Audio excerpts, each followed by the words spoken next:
Hi everybody. Today we're going to talk about Ardra Nakshatra. Ardra Nakshatra, its ruling planet is Rahu.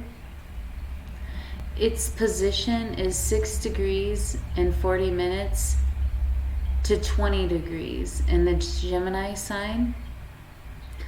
The symbol of Ardra Nakshatra is the teardrop. The translation of Ardra means moist. This nakshatra is a female nakshatra. Its nadi is the wind. Its guna is tamasic. Its nature is sharp and dreadful. Its element is water. Its caste is butcher, and the animal is a female dog.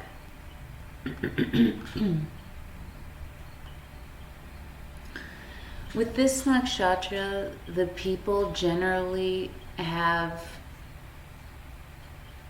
highs and lows in their life.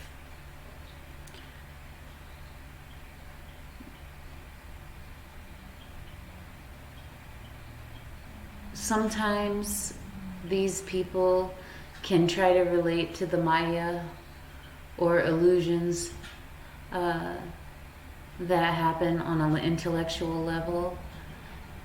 These people, they do go into the occult a lot of the time, or tantric practices, more so tantric practices.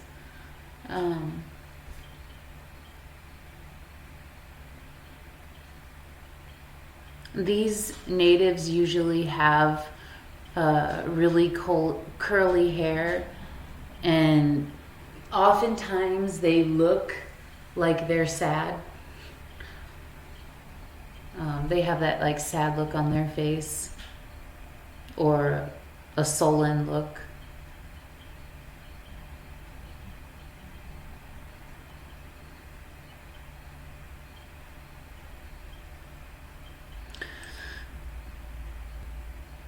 They usually have a research type of mind, and they have the ability to concentrate on more than one thing at a time.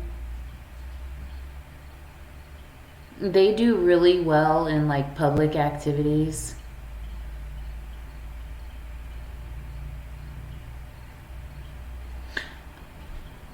They tell the truth, and a lot of times that's good, but sometimes the truth, the way that they say it, it comes out in a way that might hurt people's feelings. But a lot of the times they say the truth just when the person needs to hear it, and it makes them feel so much better. So it kind of goes both ways. A lot of times these people, they perform below their standards. Like they're not exercising their full potential a lot of the time.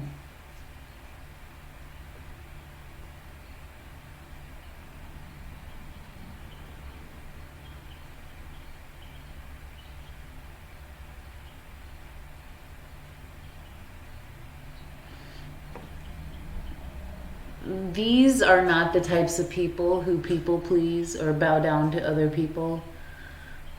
But at the same time, they're not rude, and they don't voice that to people. They don't they're not going to give a public speech about, how, oh, I'm not going to bow down to you, and how people need to stand up for their rights. They're not the type that talk a lot about anything, really.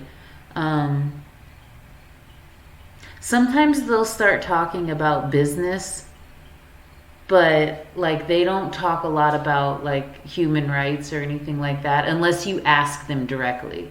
If you ask them directly, then they'll give you a good idea of what they feel, but they don't like offer it up themselves.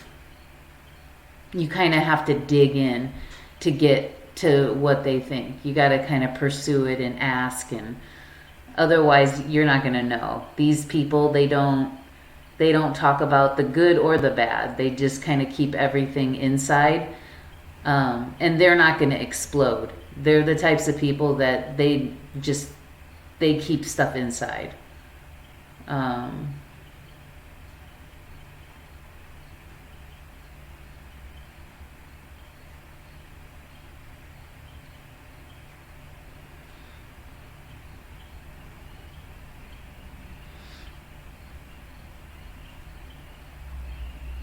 Sometimes these people can have a difficulty getting pleasure from children, or maybe they have a problem having children.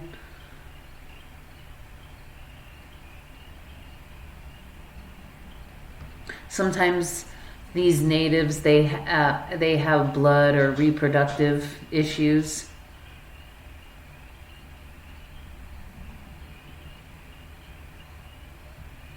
They have an innate ability to speculate and achieve success in speculation.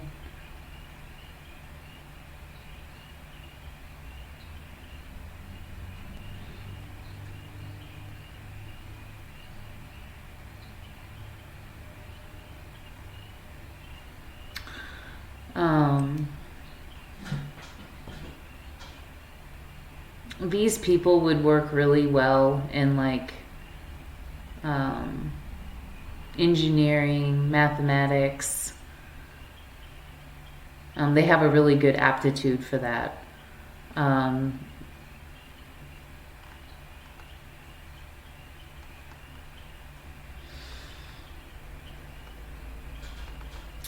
see. I'm trying to see if there's any big differences between the male and the female.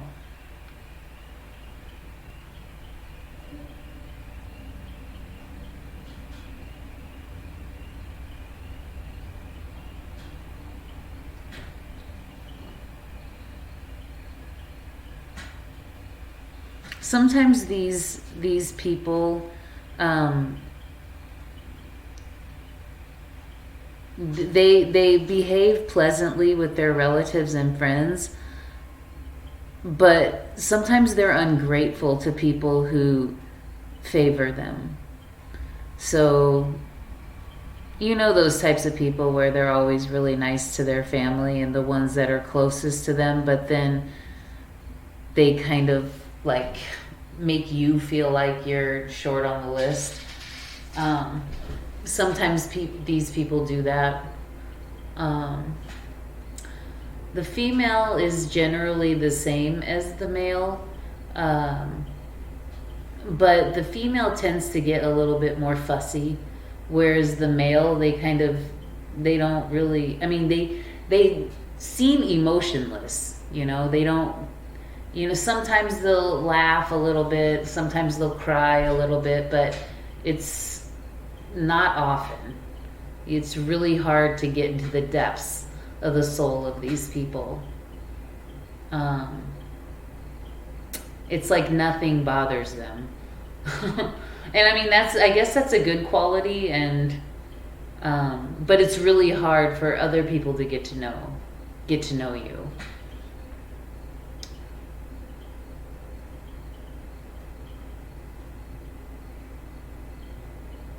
Sometimes also the female nakshatra, they have a tendency to try to find the fault in others, whereas the male nakshatra, they usually don't do that. But the female nakshatra, they, the types of people that are like, oh, why is that person wearing that outfit? Why does that person do that? And, why did she say that? And why is he acting that way? They're always just why, all the time.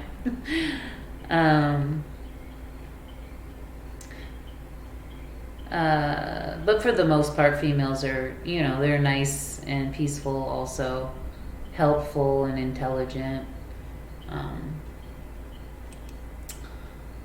Let's see. Well,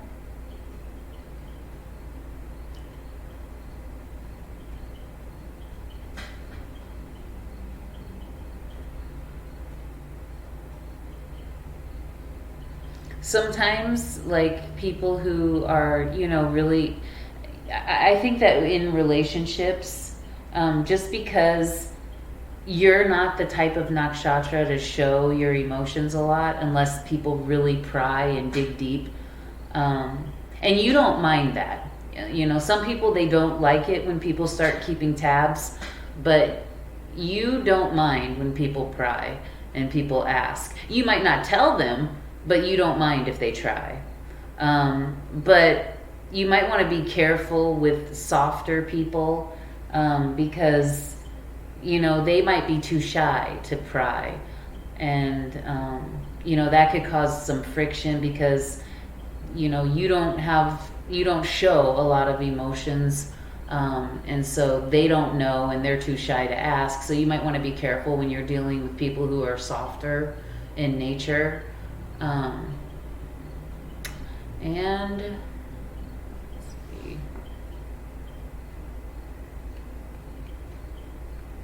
And just know your potential. Like, you don't have to be, sitting at the back of the bus all the time. Even though you're not going to get angry, you're not going to get happy, it doesn't really affect you. But maybe if you just reach into your full potential, you could see how much more rewarding your life will be. And maybe if you just care a little bit, you can see your life change for the better. And like, it's hard to cultivate caring or not caring if you don't care or not care. So if you just try to not care and try to care, try both of the different sides of the coin, and just see, just tap into your inner feelings and try to care or not care. It's just, living life emotionless is good for a monk, but if you're living and working in a business and dealing with people, it might make things a little bit better if you just, you could start off just trying to tap into those feelings. You may not really care, but at least, expressing something to show that you care, or expressing something to show that you don't care. It might change your relationships or change the way you feel about yourself. It might be more rewarding. Not that you have any issues or anything, but you might find a difference. But if you are a monk, then it's all good. You can continue. But I just feel like it would be more rewarding to tap into your potential and just, get in touch with your emotions and understand your emotions. And maybe you don't have to tell people, but at least know them for yourself. And so if someone were to ask you, you would know exactly how you feel, and you would have new ideas about your feelings. So let's get into the compatibility. So these people are going to be very compatible with Rahu and Ketu nakshatras. So that's going to be your Mulas, your other Ardras, your Swatis, your Shatabishtas, your Maghas, your Ashwinis. You're going to be neutral with Mangala and Brahaspati. So Vishaka, Danishta, Chitra, Purnavasu, Purvabhadrapada, and Marigashara. Things are going to go uneasy with Shani or Saturn, Shukra or Venus, and Buddha or Mercury. So that's Purva Ashada, Uttra Ashada, Anuradha, Purva Falguni, Pushya, Varani, Revati, Jeshta, and Ashlesha. And things are going to get the most challenging with nakshatras of Chandra and Surya. And so that's going to be Oh, did I say Uttarashada before? I meant to say Uttar Bhadrapada. So things are going to get challenging with Uttarashada, Shravana, Hasta, Uttar Falguni, Kritika, and Rohini. So folks, that's all I have today for Ardra Nakshatra. I hope that you enjoyed this as much as I enjoyed giving it. Thank you.